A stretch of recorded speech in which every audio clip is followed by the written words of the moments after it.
ನೋಡಿ ಘಟನೆತೆ ಆಗಿ ಹೋಗಿದೆ. ಈಗ ಅದನ್ನು ಮತ್ತೆ ಮುಂದುವರಿಸೋರಾಗೇನು ಅರ್ಥ ಇಲ್ಲ. ಈಗಾಗಲೇ ಅವರು ನಾವೇನು ಹೇಳಿಲ್ಲ ಅಂತ ಹೇಳಿಕೆ ಕೊಟ್ಟಿದ್ದಾರೆ, ನಮ್ಮದೇನು ಪಾತ್ರ ಇಲ್ಲ ಅಂತ. ಈಗ ಅವರೇ ಒಪ್ಕೊಂಡ ಮ್ಯಾಗ ಮತ್ತು ಅದನ್ನು ಮುಂದುವರಿಸಿ ಮತ್ತೆ ಅದನ್ನು ನಾವು ಹೇಳೋದ್ರಾಗ ಅವಶ್ಯಕತೆ ಇಲ್ಲ. ಸೊ ಇಂಥ ಘಟನೆಗಳಿದೇನು ಹೊಸದಲ್ಲ, 100,000 ಉದಾಹರಣೆಗಳಿದಾವೆ. ಪಾರ್ಲಿಮೆಂಟ್ನಲ್ಲಿ ಆಗಿದೆ, ನಮ್ಮಲ್ಲಿ ಆಗಿದೆ. ಸಾಕಷ್ಟು ಕೈ ಘಟನೆ ಆದರೂ ಕೂಡ ಅದು ನಮ್ಮಿಂದ ಆಗಿಲ್ಲ, ತಪ್ಪಾಗಿದೆ ಅಥವಾ ಸಾರಿ ಅಂತ ಕೇಳಿದಾಗ ಅದಲ್ಲೇ ಕ್ಲೋಸ್ ಆಗಿದ್ದು ಭಾಳಷ್ಟು ಉದಾಹರಣೆಗಳಿದೆ. ಇದನ್ನು ಅಲ್ಲಿಗೆ ಮುಗಿಸಿರೋ ಒಳ್ಳೇದಂತ ನಮ್ಮ ಅಭಿಪ್ರಾಯ. ಆಗಿದೆ, ಅಲ್ಲಿ ಹೋಗಿದೆ, ನಮ್ಮ ಹಕ್ಕು ಬಾಧ್ಯತಾ ಕಮಿಟಿಗೆ ಹೋಗಿದೆ. ಅಲ್ಲಿ ಅವ್ರು ನಿರ್ಣಯ ತೆಗೆದುಕೊಳ್ಳಿ. ಈಗ ಸಾರ್ವಜನಿಕವಾಗಿ ಇದನ್ನು ಮತ್ತೆ ಅನಾವಶ್ಯಕ ಮಾಡೋದು ಅವಶ್ಯಕತೆ ಇಲ್ಲ. ಈಗ ಸಿಟಿ ಬಂಧಿಸಿ ಇಡೀ ಠಾಣೆಯಿಂದ ಠಾಣೆಗೆ ರಾತ್ರಿ ಎಲ್ಲ ಅಡ್ಡಾಡಿಸಿದ್ದಾರೆ ಬೆಳಗಾವಿ ಜಿಲ್ಲಾ ಪೊಲೀಸರು. ನನ್ನನ್ನು ಎನ್ಕೌಂಟರ್ ಮಾಡಬೇಕು ಅನ್ನುವಂಥ ಸಂಚನ ಪೊಲೀಸರು ಆಫೀಸರ್ ಸಿಟಿದವರು ಆರೋಪ ಮಾಡಿದ್ದಾರೆ. ಈ ರಾತ್ರಿ ಆಪರೇಷನ್ ನೀವು ಜಿಲ್ಲಾ ಉಸ್ತುವಾರಿ ಸಚಿವರು ಪೊಲೀಸರು ನಿಮ್ಗೆ ಏನು ಅಪ್ಡೇಟ್ ಎಲ್ಲ ಕೊಡಕ್ಕೆ ಎನ್ಕೌಂಟ್ರ್ ಮಾಡೋ ಪ್ರಶ್ನೆ ಬರೋಂಗಿಲ್ಲ. ಅವರು ಶಾಸಕರು ಇದೇನು ಬೇರೆ ದೇಶಲ್ಲಿದ್ದು. ಆದರೆ ಅವ್ರನ್ನ ಆ ಥರ ಮಾಡಲಿಕ್ಕೆ ಅಂದರೆ ಅವರು ಎಲ್ಲ ಕಡೆ ಬರ್ತಾಯಿದ್ರು. ಅವರು BJP ಕಾರ್ಯಕರ್ತರು MLAಗಳು ಬಂದು ಪೊಲೀಸ್ ಸ್ಟೇಷನ್ನಲ್ಲಿ ಖಾನಾಪುರದಾಗ ಡಿಸ್ಟರ್ಬ್ ಮಾಡೋದ್ರಿಂದ ಅವ್ನು ಬೇರೆ ಕಡೆ ಹೋದಾರ ಉದ್ದೇಶ ಅಷ್ಟೇ ಹೊರತಾಗಿ ಅವ್ರಿಗೇನು ತೊಂದರೆ ಕೊಡಬೇಕಂತಲ್ಲ. ಇವರಲ್ಲಿ ಹೋಗಿ ಜಾಸ್ತಿ ಒಳಗಡೆ ಹೋಗೋದು, ಪೊಲೀಸರನ್ನ ಬೈಯೋದು ಈಗ ಮಾಡೋದ್ರಿಂದ ಶಿಫ್ಟ್ ಮಾಡಿದಾರೆ ಹೊರತಾಗಿ ಬೇರೆ ಉದ್ದೇಶದಿಂದ ಏನು ಮಾಡಿಲ್ಲ.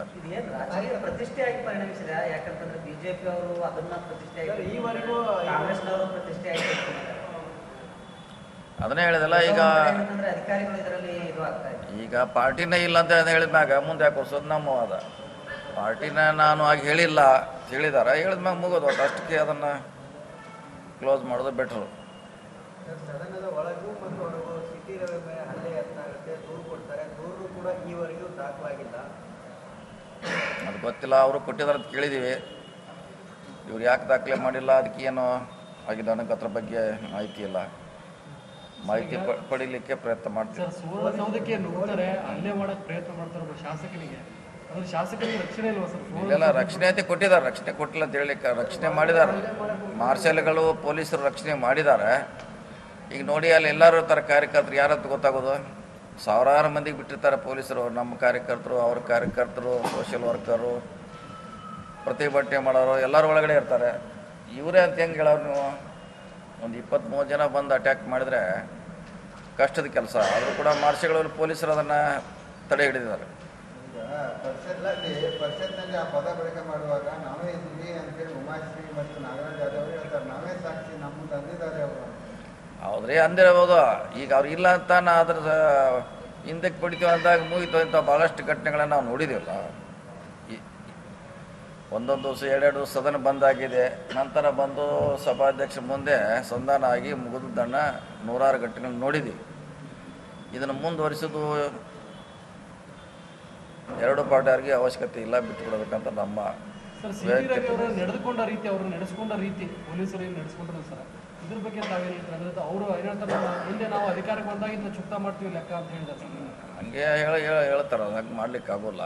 ಏನೇ ಮಾಡ್ಬೇಕಾರೆ ಅದಕ್ಕೆ ಕಾನೂನು ಅವ್ರಿಗೆ ಕಂಪ್ಲೇಂಟ್ ಕೊಟ್ಟಿದ್ರು ಅವ್ರ ಮ್ಯಾಗೆ. ಸುಮ್ಮನೆ ಏನು ಪೊಲೀಸರು ಮಾಡಿಲ್ಲ, ಅವ್ರ ಮ್ಯಾಗೆ ದೂರು ದಾಖಲಾಗಿತ್ತು. ಆಮೇಲೆ ಅವ್ರು ಅರೆಸ್ಟ್ ಮಾಡಿದ್ರು ಅಷ್ಟೇ.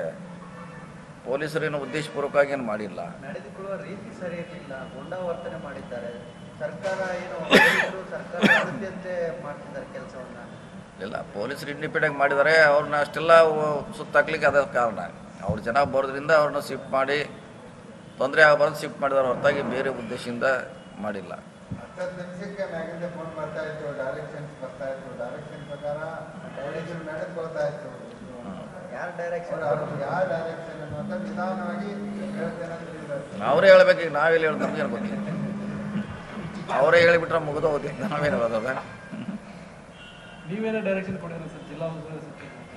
ಇಲ್ಲ, ನಾವೇನು ಡೈರೆಕ್ಷನ್ ಕೊಟ್ಟಿಲ್ಲ ರೀ. ನಾವು ರಾತ್ರಿನ ಹೋಗಿ ಹಾಜರು ಮಾಡೋದು ತಿಳಿದೀವಿ. ಇದಾಗಿದ್ರೆ ಇಷ್ಟೆಲ್ಲ ಗದ್ದಲಾಗ್ತಿರಕ್ಕಿಲ್ಲ. ಈಗ ಅವ್ರ ಪ್ರತಿಪಕ್ಷ ನಾಯಕ ಅಶೋಕ್ ಅವರು ಹೇಳಿದ್ರು ಸರ್, ನಮಗೆ ಜನಪ್ರತಿನಿಧಿ ನ್ಯಾಯಕ್ಕೆ ಬೆಂಗಳೂರಿಗೆ ಕರ್ಕೊಂಡು ಹೋಗ್ತೀವಿ ಅಂತ ಹೇಳಿದ್ರು. ನಾವು ಬೆಂಗಳೂರಿಗೆ ಕರ್ಕೊಂಡು ಹೋಗ್ತಾರಂತೆ ಸುಮ್ಕಾಗಿದ್ವಿ. ಅದನ್ನ ಬಿಟ್ಟು ಠಾಣೆಯಿಂದ ಠಾಣೆಗೆಲ್ಲ ಸುತ್ತಾಡಿಸಿದ್ರು. ನೋಡಿ, ಅದು ಕೇಸ್ ಬಗ್ಗೆ ಕನ್ಫ್ಯೂಸ್ ಇದೆ. MLAಗಳ ಮ್ಯಾಗೆ ಒಂದು ಕೋರ್ಟ್ ಬೇರೆ ಇದೆ. ಅಲ್ಲಿ ಮಾಡಬೇಕಾ ಇಲ್ಲಿ ಮಾಡ್ಬೇಕಂತ ಇಲ್ಲೇ ತಂದು ಹಾಕಿರು. ಇಲ್ಲಿ ಅವ್ರು ಅಂದರು ನನಗೆ ಜುಡಿಕ್ಷನ್ ಬರೋಲ್ಲ, ನೀವು ಬೆಂಗಳೂರಿಗೆ ಹೋಗ್ರಿ ಅಂತ ಹೇಳಿದ್ರು. ಮತ್ತು ಹೊಸ ಕೇಸ್ ಅಲ್ಲ ಇದು, ಬೆಳಗಾವಿಯಲ್ಲಿ ಆಗಿದ್ದು ಈ ರೀತಿ ಫಸ್ಟ್ ಟೈಮ್ ಆಗಿದೆ. ಹಿಂಗಾಗಿ ಪೊಲೀಸರಿಗೂ ಕನ್ಫ್ಯೂಸು, ಅವ್ರಿಗೂ ಕೂಡ ಕನ್ಫ್ಯೂಸ್ ಆಯಿತು.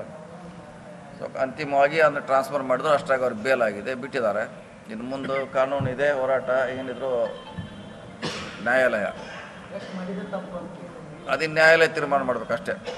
ಸರ್, ಈಗ ಬೆಳಗಾವಿ AICC ಅಧಿವೇಶನ ಸಮಾರೋಪ ಸಮಾರಂಭದಲ್ಲಿ ಅದು ಸಮಿತಿಗಳ ರಚನೆ ನಡೆದಿಲ್ಲ. ಅಲ್ಲಿ ಸ್ಥಳೀಯ ಕಾರ್ಯಕರ್ತರನ್ನ ಕಡೆಗಣನೆ ಮಾಡಲಾಗ್ತದೆ ಅನ್ನೋದು ಅಸಮಾಧಾನ. ಏ ಕಡೆ ಕೆಲಸ ಮಾಡ್ಲಿಕ್ಕೆ ಏನು ಹೆಸರು ಬೇಕ್ರಾ? ಈಗ ನಂದು ಸಿಗ್ಗಾದಾಗ ನನ್ನ ಹೆಸರು ಹಾಕಿರಕ್ಕಿಲ್ಲ, ನನ್ನೇ ದೂರ ಇಟ್ಟಿದ್ರು.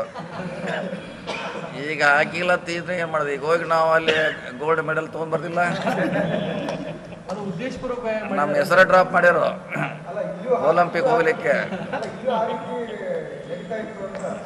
ಆದರೆ ಅವ್ರು ಬಂದು ಮುಂದೆ ಅಂತ ಕೆಲಸ ಮಾಡಿ ಅವನು ಒಂದು ಗೋಲ್ಡ್ ಮೆಡಲ್ ಪಡಿಬೇಕು. ಈಗ ನಾವು ಸಿಗ್ಗಾಂಗ ಆಗದಿಲ್ಲ,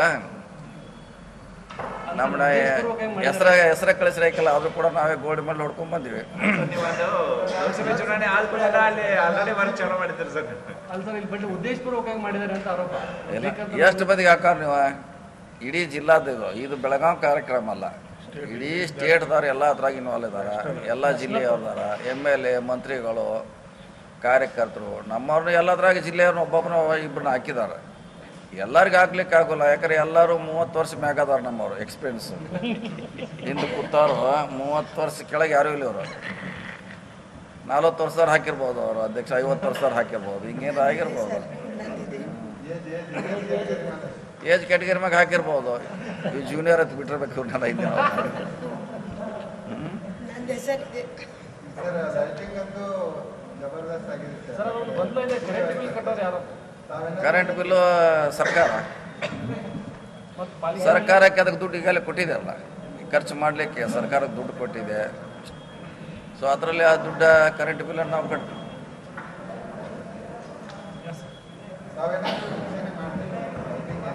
ಮಾಡ್ಯಾವಲ್ಲ. ಮಣ್ಣು ಎಲ್ಲ ಕಡೆ ಮಾಡೀವಿ, ಎಲ್ಲ ಫೋಟೋ ಗಿಡ ತಗ್ಸೋದಲ್ಲ ಆಯ್ತಲ್ಲ. ಸರ್, ಬೆಳಗಾವಿ ಅಧಿವೇಶನ ಸರ್ ಉತ್ತರ ಕನ್ನಡಕ್ಕೆ ಚರ್ಚೆ ಆಯ್ತಾ ಅಥವಾ ಚರ್ಚೆ ಆಯ್ತಲ್ಲ, ಭಾಳಷ್ಟು ಜನ ಮಾತಾಡಿದರು, ಅಂಕಿಅಂಶಗಳನ್ನು ಮುಖ್ಯಮಂತ್ರಿಗಳು ಕೊಟ್ಟಿದ್ರು. ಈಗೇನಾಗಿಲ್ಲ, ಮುಂದಿನ ಸಾರಿ ಹಾಕೋಣಂತ ಭರವಸೆ ಕೊಟ್ಟಿದ್ದಾರೆ. ಸೊ ಮುಂದಿನ ಸಲ ಹಾಕ್ಸ್ಕೊಂಡ್ರು ಅನ್ನೋಲ್ಲ. ನಿಮ್ಮ ಇಲಾಖೆಗೆ ಬಂಪರ್ ಅನುದಾನ ಬಂದಿದೆ ಸರ್, 4,000 ಕೊಟ್ಟಿದ್ದಾರೆ. ಈ ಸಲ ಎಲ್ಲ ರಸ್ತೆಗಳು ಸುಧಾರಣೆ ಕೊಟ್ಟಿದ್ದೆ, ಆಲ್ರೆಡಿ ಕೊಟ್ಟಿದ್ದಾರೆ. ಭಾಳಷ್ಟು ಕೆಟ್ಟಿದೆ ನಮ್ಮ ರಸ್ತೆ ಮಳೆಯಿಂದ. ಅವೆಲ್ಲ ರಿಪೇರ್ ಮಾಡಲಿಕ್ಕೆ ಪ್ರಯತ್ನ ಮಾಡ್ತಾಯಿದ್ವಿ.